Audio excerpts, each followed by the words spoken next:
Hey everybody, welcome to 3.5 years and 38,000 miles of Lucid Air Grand Touring. And I absolutely love this thing. So today I'm going to walk you through a bunch of stuff from practicality to interior to software to comfort. We're going to do a long drive to DreamDrive Pro. We're going to go through performance, battery and charging, and reliability. You won't want to miss it. Like and subscribe as well because I've got a ton more coming down the pike. I'm Keith and this is Charged Up. All right, so let's talk about the exterior for a minute. You know, they did come out with a stealth package, which I think does look really damn good. And they've also come out with new 19-inch wheels, which also look fantastic. But even so, I know some people have been critical of it, but I love the look of this.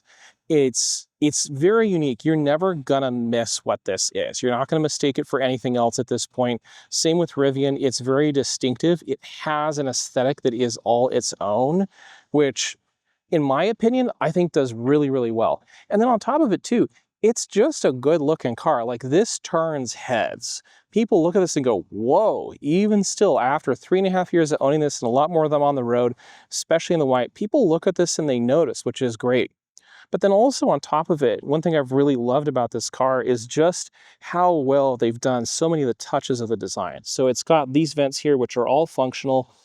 The LED headlights as well. Like these are bright. At night, I have not ever once wished that these were brighter. Like they are so clear, so crisp. I've got a ton of great field of view. And also, I think that it's so many of them like Audi and others doing these big grills, Mercedes, like why? It looks good. Body color, just go with it. Just let it look normal. Let it be body color. I think that's all it needs to be. Also, one of the great features too is that it's got such clean kind of lines. I did PPF on this and I found like really no issues with rock chips or other stuff. There are some things also that I find really cool. Is like one of them is that this back light is it's just sick at night because it goes over and it has this kind of little dive down that goes back up. So it just looks fantastic. The other thing too is that the glass roof on this, I think just not only looks really, really nice, but just gives a wonderful open and airy feel to the inside of this when you're in it, which is another thing that I found I really enjoy about driving this. So that's the exterior of this. What about practicality and comfort on it? Let's get to that. So I'm gonna start with a few things. First one here is, let's get that frunk open so you can see how big this is. The frunk on this is absolutely cavernous. So I actually can fit in here, I've tried. And we use this all the time. I've used the trunk maybe 20 times in three and a half years in this car. And here's the thing that's so amazing about it is look how deep that is. So what I have in here usually is an insert that allows me to put in three different supermarket bags in here. So this is used constantly. And what also I love too is that the frunk is relatively well insulated. This is a little funky sometimes, this little insert, and some people take it out. I haven't found a need to do that, but I understand why some do. But one of the great things is that this is really well insulated. So if you're driving somewhere it's cold, this will stay at temperature without issue. Also, the electric close and the electric open are just incredibly good features. So let's talk as well about the trunk in this thing, because the trunk is massive. Most people don't really realize the entrance on this is actually incredibly wide. So you get a huge amount of space, left and right in this. And then you also get underneath, you get this area. So there's a huge area to go ahead and put stuff down here. We often will just fill, if we go on a long road trip, we'll fill it up. And then back in here, so you can see the inside of the trunk as well goes back quite a ways. And then you also have folding rear seats on this. So as you can see, it goes all the way up in there and they will go all the way flat. So I'll do that real quick. You can see what you can do with this. So you can pop both of them here and put a lot of stuff in this. And actually we've used this to haul plywood of all things. So it works really fantastic. The other thing I love on this too is that this entrance is so wide, you've got extra places over here to go ahead and tuck things like your charging cables. I have a battery for my dash cams in here because the dash cam functionality will be live soon, I think. But right now I have 2 dash cams hooked up with a battery. And of course, it's got power close just like everything else. So let's talk about the rear legroom for a minute here. So one essential difference is the rear legroom between the Touring and the Grand Touring and the Pure. But it's not what you'd think. It's not the horizontal legroom. So as a point of comparison here, I'm 6'3", I have this set in a very comfortable position for me. And back here, I have plenty of room in here. I mean, and I've, again, 6'3", I got enough headroom. I've sat back here, I've never felt uncomfortable. I have about an inch of headroom up here, so it's not the biggest in the world, but at the same time, I'm not hitting my head on anything. So it works out really, really well. And the leg room is fantastic. So I've got just a ton of it here. Very, very comfortable. There are vents down below as well, which I'll show you here. You can see the vents that are down below right underneath the seats that give you extra heat. You also have vents here on the side on the B-pillars. So there's definitely plenty of ventilation in here. And then the glass roof really just adds like a ton of just like feeling of openness in here. So even though I'm relatively close, I've never really felt cramped. That's like the only thing is that this is a low roof. So this is low for people, but at the same time, don't overthink it. It's not a big issue. It's honestly pretty easy to deal with. You just tuck your head down a little bit and don't worry about it. And this is padded. You're not going to have an issue. No one ever getting into this car, not even my parents, have had issues with this, with their heads on this. So it's not been a problem. And the seats themselves are very comfortable. So they've got they're not ventilated, but they are heated. We do have a screen back here that you can use too. So you can go ahead and set the sunshades, you can set climate, you can do seat heaters as well. There's USB ports down here as well. You got good little cubbies in here. The Lucid Gravity actually has tray tables, which I think is just a fantastic feature. So you've got plenty back here to be comfortable with. And because the seats are perforated leather, you don't get things like back sweat if you get that on leather. I know a lot of you in the comments may know what I'm talking about. You don't have issues with comfort back here. It's really a wide open space. The armrests are really well set up too. It's very comfortable. The leather is fantastic here too. There's no difference in quality of materials between the front and the back. And even the sound back here is really good. So the DreamDrive Pro sound the Surreal Sound Pro is amazing. There is a middle seat as well, and we have used this. It's mostly suitable for kids, but interestingly, it doesn't have a big hump in the middle. So what happens is this seat doesn't really stick up a long ways. You do get center console again, and this does have things like, it does have cup holders, which are easy to use and access. So there's plenty to work with. So no rear seat occupant ever is going to have an issue in here. So let's go up to the front. I'll tell you a little bit more. But I'll talk here for a minute about the front. Supremely comfortable. These seats have massage. They've got everything, and they do really, really well at it. Like, I cannot emphasize enough just how comfortable this is as a place to be.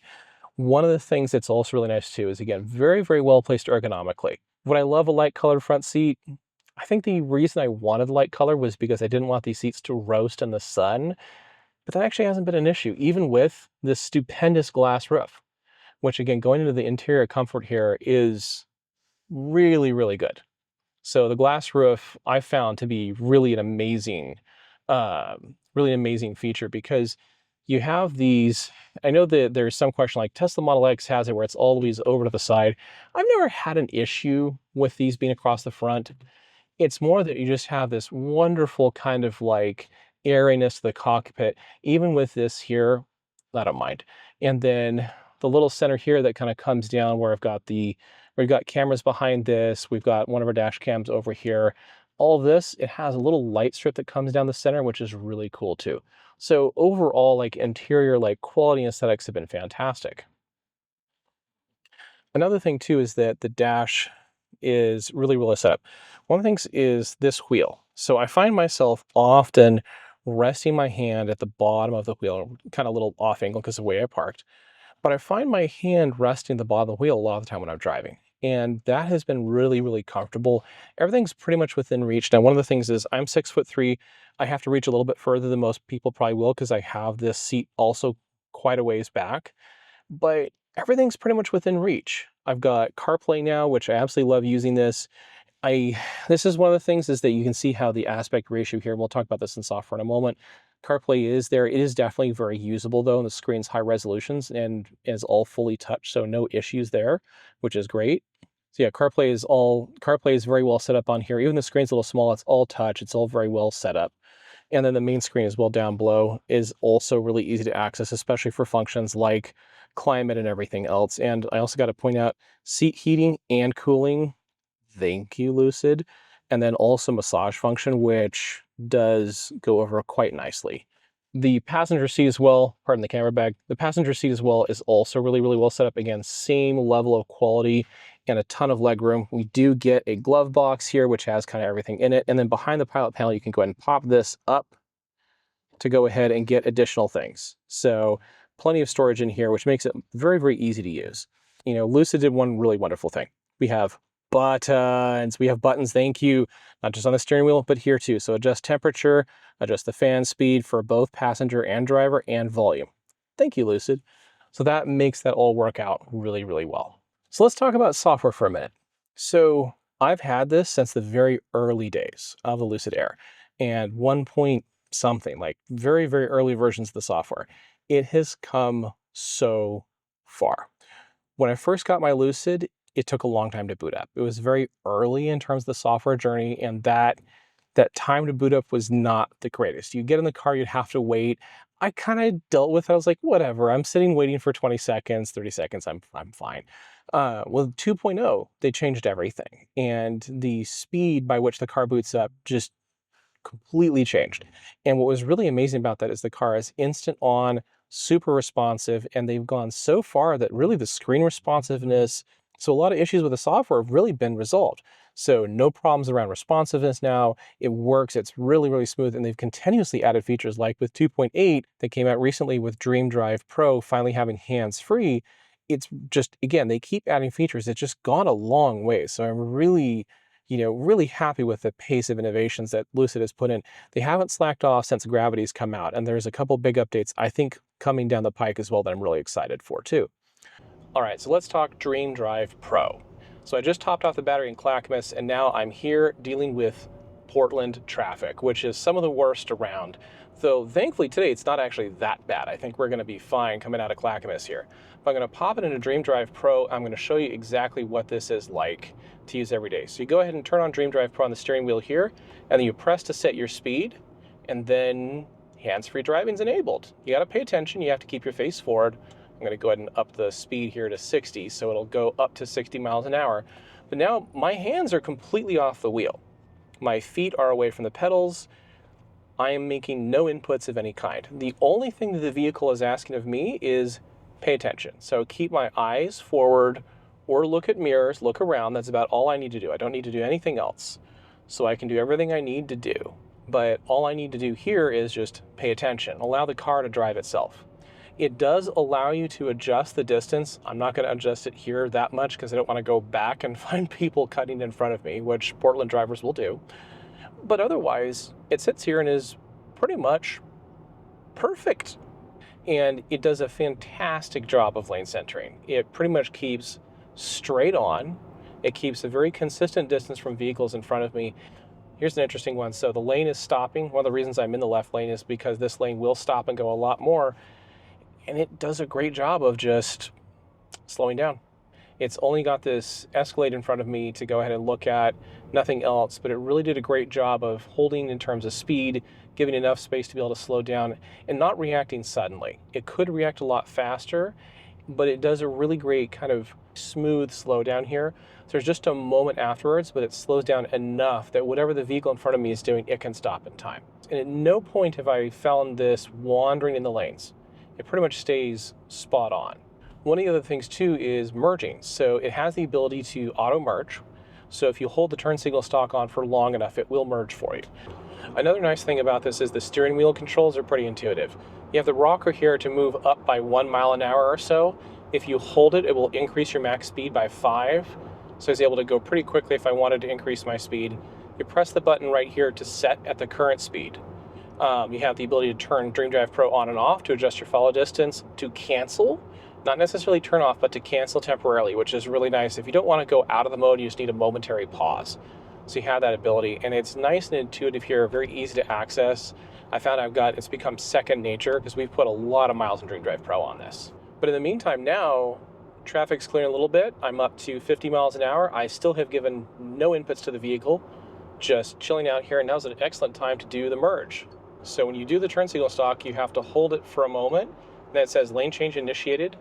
And didn't want to do it there. Looks like there was somebody a little bit closer. I'm going to try it again. So long, long hold, then over we go. Pretty much flawless. And then it will turn it off at the end of the lane change. So now I want to adjust the follow distance from this truck here because I certainly don't want to get anything on my windshield. So I'm going to max out my follow distance here. Just make sure I give plenty of room between me and him. You can see it does a great job adjusting here. It's very smooth. It's not sudden, which I really love about it. One other thing I really love is that if you really want to, you can just pop up and temporarily override if you need to. And then as soon as you back off, it goes right back into hands-free. So it's really, really easy to go ahead and switch in and out temporarily. If you want to go ahead and take control for a moment, it doesn't fight you. There's no big thing. Just put your foot a little bit on the accelerator and then the car gives you full control for a moment. Then you can always hand it back off. So I'm going ahead and giving a lot of space between me and the semi. And we're going to go in between the semi and this guy here if we can, which is going to be interesting because we have another semi up there that's a little tight, but we're going to give it a shot. So, okay, so we passed him, long hold, lane change initiated, over we go, got a little bit of room, very smooth into the lane, turn signal turns off, here we go.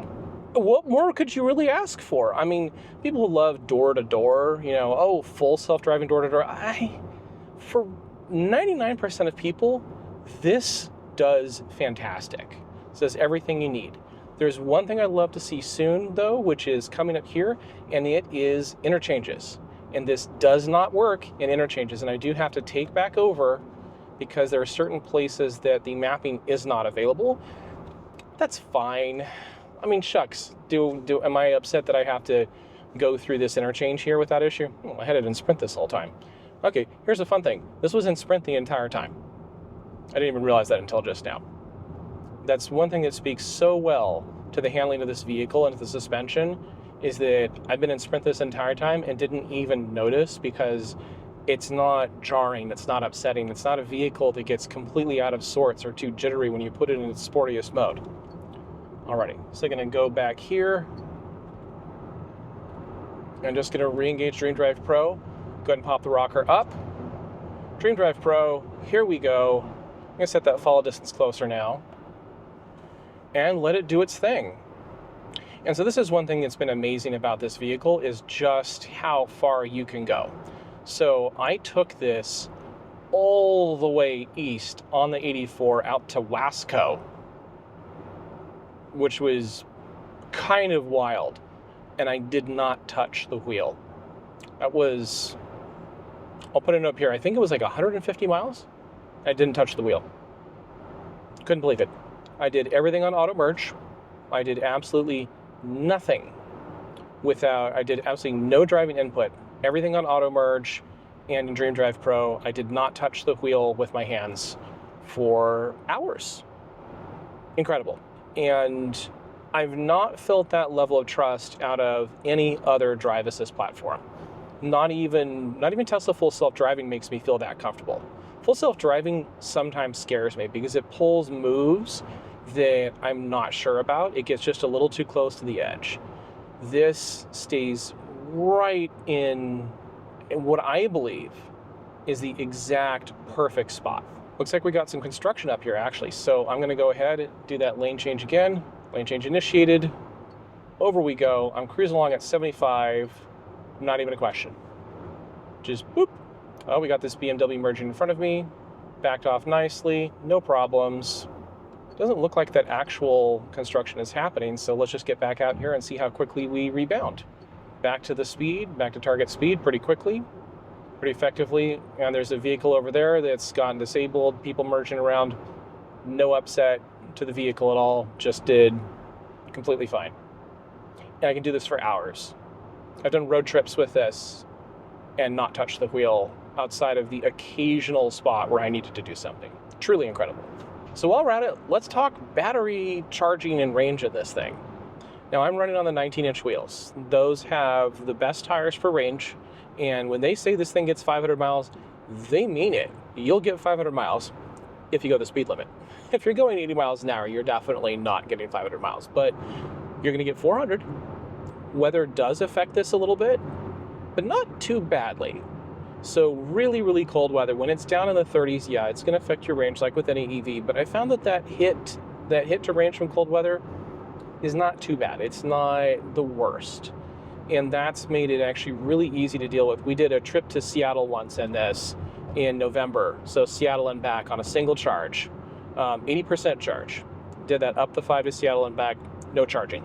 We had the cabin very comfortable, no issues, but that drive, 340 miles round trip, we got back and I was at like 9% and we started at 80. So it definitely consumed a lot more there.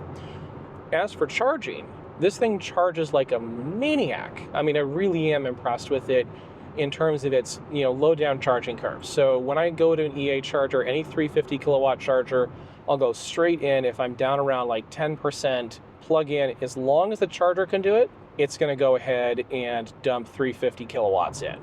And sometimes more. I've seen this do 360 kilowatts at one point. I've seen this put in all the way up to the max charge and stay there for quite a ways. As you've probably seen in other videos, it'll go ahead and drop the charging rate relatively quickly though. So when you're at like 20%, you're getting close to max, but the curve goes down pretty quick. But that said, you get so much low down that the habit we've found that serves us really well, if we really want to go on a trip, so we'll actually stay relatively low charge.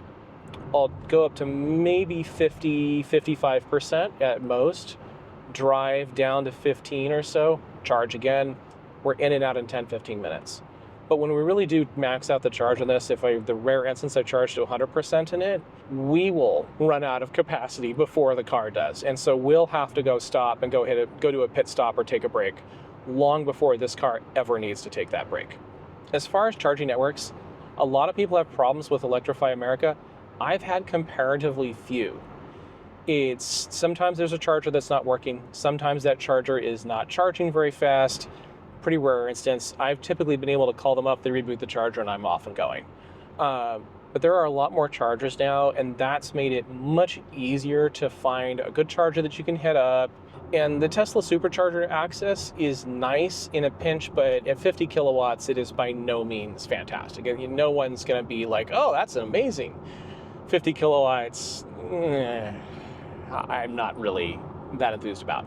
But it's there if I ever need to find a charger, or if I'm in a charging desert and Tesla's the only option, I have that if I need it. Atom charging is relatively straightforward. I mean, this of course will work with any charger. We do have the Lucid home charger, which is really nice because you can do 100 amps, which effectively overnight you'll get a full charge in only a few hours. It actually works out really well. So what's performance like in this? Well, oh my God, this thing is fast. There's no other way to put it than this is an insanely fast car. Most EVs lose steam. When you pass like 70, 80 miles an hour, they start backing off. Not this. It just keeps pulling, and it's got such a fantastic suspension too. I mean, it is so good that at its core, this car it's far more capable than a vehicle of its weight of 5,000 something pounds really should be. I mean, and I'm running on the 19-inch wheels right now, the 19-inch wheels and tires. So these are the all seasons, not even the performance ones. And it has handling and poise and composure that frankly, I think most other sports cars of its class should be absolutely jealous of. I mean, truly incredibly good. And I'm in sport mode too. So this has the adaptive dampers. It's not an air suspension, which some people consider a miss. I don't really need it in here.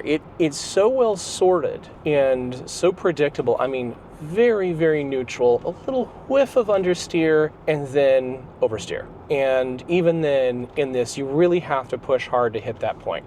And it's very controllable too. So it's not something that's going to chew you up and spit you out. It's going to be very predictable all the way through the range and past the limit. And then you can bring it back. You can control it. You can steer with the throttle if you have to, which I'm not going to do here because this is not a road to do that on. What you can do with this vehicle is you're able to easily manage it with the throttle and also with the regen, which is excellent. Regen on this is so well sorted out, because even in a performance driving setting, regen does so much, and it does everything that I need it to do and nothing that I don't, which I find really refreshing. For point of comparison, Porsche does not give you one pedal driving. I think that is a massive mistake on Porsche's part. I understand their logic, but I think it's a really constrained viewpoint to say, we have an accelerator pedal and we have a brake pedal, and we're gonna make you use the brake pedal for anything related to slowing down. That's an error, because we already have things like engine compression and downshifting as a way to create, as a way to bleed off speed. So why deny that in an electric vehicle? I think that's a big mistake, because when you have one pedal driving, especially like with the Air, which is so well done, you're able to do about 80% of your driving, or even 90% of your driving inputs, even in an aggressive setting. Like, I haven't even touched the brakes on this road at all pure acceleration and regen.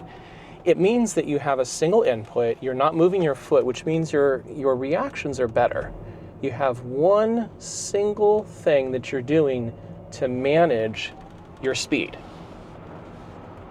And that means that you're not getting distracted, you're not splitting, and you're also not having to move between. So what I don't have to do here is I don't have to go from accelerator to brake. I'm instead simply moving the position of my foot to fine-tune the input. And I find that far more connecting of an experience than having two pedals, because this way, at no point am I trying to decide which one do I need to use. If I'm ever completely at zero pressure on the accelerator and I still need more braking, then I will push on the brake pedal. But that, as you've seen on this drive, has been fairly minimal. And that's given me a really interesting ability here that I don't have to split my inputs. I'm able to fine-tune how I'm utilizing the vehicle and how I'm directing this energy to a level that's actually really enjoyable. I find it more connecting with the vehicle, even, as I'm going to be told this is heresy, I can absolutely hear it in the comments, I find it more connecting than a manual transmission. There, I said it. Because the thing I loved about a manual transmission was the ability to utilize the engine for more than just acceleration. The engine became multiple inputs and outputs. So it was acceleration and it was braking. It was a means of control of the car in multiple dimensions. And I love that about manual transmissions. It's also why I really enjoyed flappy paddles, as Clarkson would say.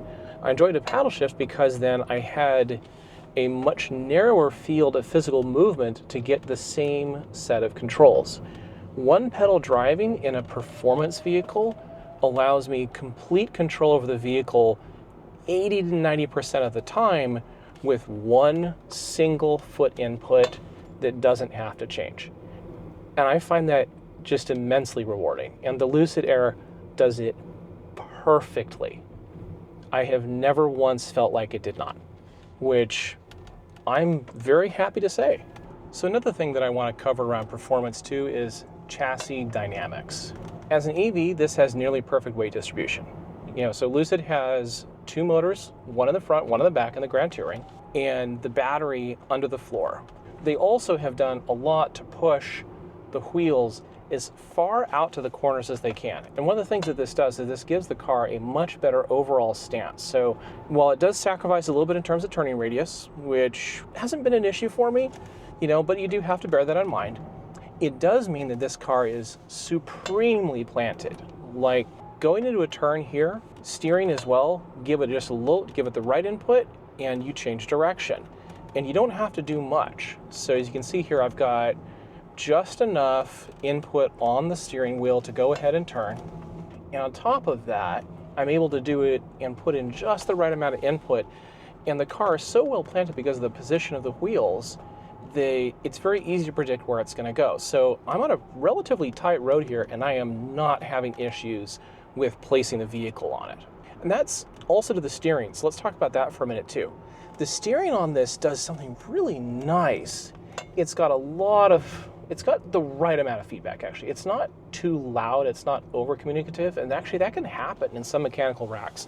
I found that this gives me just enough input, and when that's combined with the suspension, so the suspension has just the right amount of inputs too, I find that I'm not having a hard time understanding what the suspension is doing or where the vehicle is going to go, and I can sense the road well enough that I'm not concerned. This gives just the right amount of information to me when driving, that combined with how the chassis is set up, that I know exactly where I am and where I'm pointing this. And so the result is I'm not too close to a curb, I'm not too close to a line. On an even tight road, I feel like I can place accurately and not wonder where I am or have to like check, make sure, or slow down a little bit just to make sure that I'm not going to overshoot a line. And instead I can go into a turn confidently, look further up the turn and not have to divert my attention to closer to me to make sure that I'm going to be where I want or where I expect. And that's really important. So on a really tight visual line here, like as I go up this road, I'm not looking close to me. I'm not looking right in front of the car at all. And in fact, I'm looking where this guy in front of me is. Oh, very, very nice of them to get out of my way. So I'm not even looking. Now I'm looking all the way up the turn. I don't have to look right in front of me at all. I'm looking all the way up the turn because I know where my vehicle is. The steering and the chassis setup allows me to know and be confident in the placement of the vehicle on the road.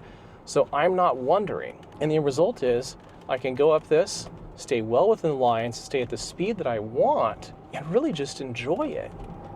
That's one of the things that just makes me just love getting in this car every day is I sit in here and I'm excited.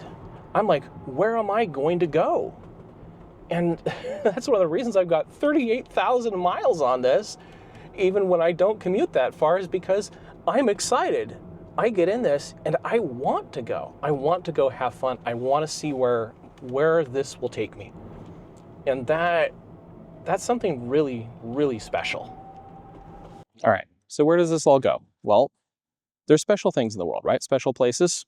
Like this is one, the Columbia River Gorge, one of the most beautiful places in the world. I'm up here at Vista House outside Portland, just for an absolutely epic view on a gorgeous fall day. It is one of my favorite places. And then, so is this. Every day, I am excited to get in this car. Every day, I still haven't gotten my car wiggles out. And every day, that's still like a honeymoon period with this. I mean, I'm excited to drive it every day. And I've had a lot of cars, and I cannot believe how good this car has been. Over 3.5 years and 38,000 miles. And so there's no question, I'm buying another Lucid because why wouldn't I? And if you want a sedan that is truly a blast to drive every day, there is none better. It's this. So thanks for watching. Got a few more videos for you all here. Got a lot of stuff coming down the pike. Can't wait to share it with you. Like and subscribe. I'll be back again soon with a new video, and I'll catch you then. Thanks.